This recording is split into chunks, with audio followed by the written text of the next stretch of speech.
ഞാൻ ഇന്നലെ പറഞ്ഞല്ലോ, ഞങ്ങൾ അതിശക്തമായി പ്രതിഷേധിച്ചു. ചെയ്യാൻ പാടില്ല. രാജ്ഭവൻ ഇത്തരം രാഷ്ട്രീയ പ്രചരണത്തിന്റെ വേദിയാക്കാൻ പാടില്ല. സർക്കാർ പ്രതിഷേധിക്കുമെന്ന് ഞാൻ കരുതിയത്. ഞാൻ സർക്കാരിനോട് ആവശ്യപ്പെടുകയും ചെയ്തു. ആ പ്രതിഷേധം ഗവർണറെ അറിയിക്കണം, മുഖ്യമന്ത്രി അറിയിക്കണം, മുഖ്യമന്ത്രി പോയി അറിയിക്കണം. ചെയ്തില്ലല്ലോ. ഇപ്പോഴും അതിന്റെ കൂടെയാണ്. ഇവരെല്ലാം ഒരുമിച്ച് ഒരേ വഞ്ചിയിൽ ഒരേ തോണിയിൽ യാത്ര ചെയ്യുന്നവരാണെന്നുള്ളതിന് വല്ല വ്യത്യാസമുണ്ടോ? ഞങ്ങൾ പറയുമ്പോൾ അല്ലേ പ്രശ്നം? ഞങ്ങൾ പറയുമ്പോൾ അല്ലേ? സത്യമല്ല, ഒരു തോണിയിൽ യാത്ര ചെയ്യാണ്.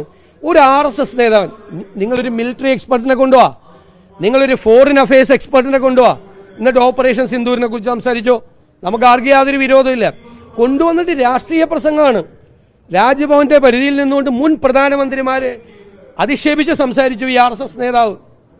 മുൻ പ്രധാനമന്ത്രിമാരെ ഇന്ത്യയുടെ വളരെ മോശമായി സംസാരിച്ചു. എന്ത് അവകാശമാണ് രാജ്ഭവൻ അത്തരം രാഷ്ട്രീയ പ്രസംഗം നടത്താൻ വിട്ടുകൊടുക്കാൻ? അത് തികഞ്ഞ അനൗചിത്യമാണ്. അത് ഗവർണറെ ബോധ്യപ്പെടുത്തണം സംസ്ഥാന സർക്കാർ. ധൈര്യം ഉണ്ടാവില്ല ഇപ്പോൾ, അതാണ് പ്രശ്നം. റോഡിന്റെ വിഷയത്തിൽ മറ്റിടങ്ങളിൽ ഇപ്പം ഇടിഞ്ഞു വീഴാത്ത സ്ഥലങ്ങളിൽ മഴ കനക്കുമ്പോൾ ഒരുപക്ഷെ ആശങ്ക ജനങ്ങൾക്കുണ്ട്. അപ്പോൾ എന്തെങ്കിലും ഒരു പരിശോധന നടത്തണ്ടേ? ഞാൻ പറഞ്ഞത് പരിശോധന നടത്തണമല്ലോ. ഇപ്പോൾ ഞാനും അയച്ചിട്ടുണ്ട് കത്ത്. ആർക്ക്? നിതിൻ ഗഡ്കരിക്ക്, കേന്ദ്രമന്ത്രിക്ക് അയച്ചിട്ടുണ്ട് കത്ത്.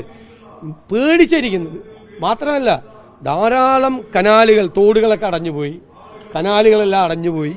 ഭയങ്കര അശാസ്ത്രീയമാണ്. ഞാൻ എൻ്റെ നിയോജകമണ്ഡലത്തിൽ പോലും ഭയന്നായിരിക്കുന്നത്. മഴ പെയ്തു കഴിഞ്ഞാൽ ഈ ഹൈവേ നിർമ്മാണത്തിൻ്റെ പ്രദേശത്ത് എന്താണ് സംഭവിക്കാൻ പോകുന്നതെന്ന് കൃത്യമായിട്ട് അറിയില്ല. വേറൊന്നുമില്ലല്ലോ.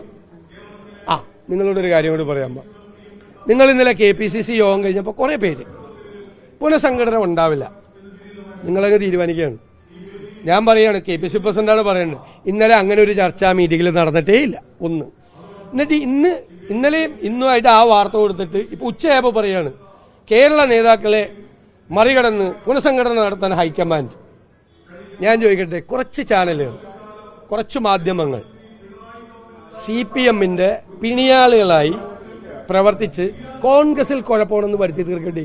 ഞങ്ങൾ ചർച്ച ചെയ്യാത്ത കാര്യമാണ് പുനഃസംഘടന. അതുകൊണ്ട് നടക്കൂല എന്ന് നിങ്ങൾ പറയുക, പിറ്റേ ദിവസം ഹൈക്കമാൻഡ് നടത്തുമെന്ന് പറയുക. നിങ്ങൾ KPCC പ്രസിഡന്റിനെ തീരുമാനിച്ച് കുറേ പേര് വഷളായതാണ്. ഇനി നിങ്ങളുടെ വിശ്വാസ്യത എല്ലാവരോടും അല്ല ഞാൻ പറഞ്ഞു, ചെയ്യുന്നവർക്ക് അറിയാം ആരാണിത് ചെയ്യുന്നത്. നിങ്ങളുടെ വിശ്വാസ്യത ദയവ് ഇത് നിങ്ങൾ കളയായിരിക്കുക. നമുക്കെങ്കിലും ഒരു വാർത്ത കാണുമ്പോൾ കണ്ടുകൊണ്ടിരിക്കാൻ തോന്നണം. നിങ്ങളുടെ ഇതിങ്ങനെ പറഞ്ഞുകൊണ്ടിരിക്കുന്ന ചാനൽ കാണുമ്പോൾ മാറ്റാൻ നമ്മളെയും കൊണ്ട് തോന്നിപ്പിക്കും. വിശ്വാസ്യത, നിങ്ങളുടെ വിശ്വാസ്യത നിങ്ങൾ കളയരുത്. നിങ്ങൾക്ക് എന്ത് കോൺഗ്രസിന്റെ പുറകെ ഇങ്ങനെ നടക്കണത്? ഞാൻ ചോദിക്കാം, എന്തിനാ കോൺഗ്രസിന്റെ പുറകെ ഇങ്ങനെ നടക്കണത്? ഇല്ലാത്ത കഥകൾ കോൺഗ്രസിനെ കുറിച്ച് ഉണ്ടാക്കണ. ഞങ്ങളെല്ലാം കൂടി ഇന്നലെ ഇരുന്ന് ചിരിക്കുകയായിരുന്നു വാർത്ത വന്നിട്ട്. പുനഃസംഘടന ഇല്ലാന്ന് ഇന്നലത്തെ യോഗം തീരുമാനിച്ചത്. ഇന്നലത്തെ യോഗം അതിനാണോ വിളിച്ചു കൂട്ടിയത്? ഇന്നലത്തെ യോഗത്തിൽ ആ വിഷയം ചർച്ച പോലും വന്നിട്ടില്ല. നിങ്ങളിങ്ങനെ ഓരോ കഥകൾ ചമയുക. നിങ്ങളുടെ വിശ്വാസ്യത കളയല്ലേ എന്നൊരു, ഞാൻ പറഞ്ഞല്ല, വിമർശനമല്ലട്ടാ, പരിഭവം. അതൊക്കെ ഉചിതമായ സമയത്ത് നേതാക്കൾ കൂടിയിരുന്ന് ഉചിതമായ തീരുമാനം എടുക്കും. അതൊക്കെ ആഭ്യന്തരമായ പ്രശ്നങ്ങളല്ലേ. നിങ്ങളോട് വന്ന് രാവിലെ വന്ന് കോൺഗ്രസ് പുനഃസംഘടനയെ കുറിച്ച് ചർച്ച ചെയ്യാൻ പറ്റില്ലല്ലോ. നിങ്ങൾ ഓരോ സ്ഥലത്ത് DCC പ്രസിഡന്റിനെ ഉണ്ടാക്കണം, 4-5 പേരെ ഉണ്ടാക്കണം. ആളുകൾ ചിരിക്കുന്നുണ്ടെന്ന് കൂടി നിങ്ങൾ അറിഞ്ഞിരിക്കണം. ഇത് ചെയ്യുന്നവർ എല്ലാവരും അല്ല. ഞാൻ പറഞ്ഞില്ല, ഞാൻ വിമർശിക്കില്ല മാധ്യമങ്ങളെ, സ്വാഗതം ചെയ്യുള്ളൂ. നിങ്ങൾ എന്നെ വിമർശിച്ചാൽ പിന്നെ ഞാൻ നോക്കും, അല്ലത് കറക്റ്റ് ചെയ്യാനുണ്ടാന്ന് നോക്കുന്ന ആളാണ്. ഇത് പരിഭവമാണ് ഞാൻ പറഞ്ഞു.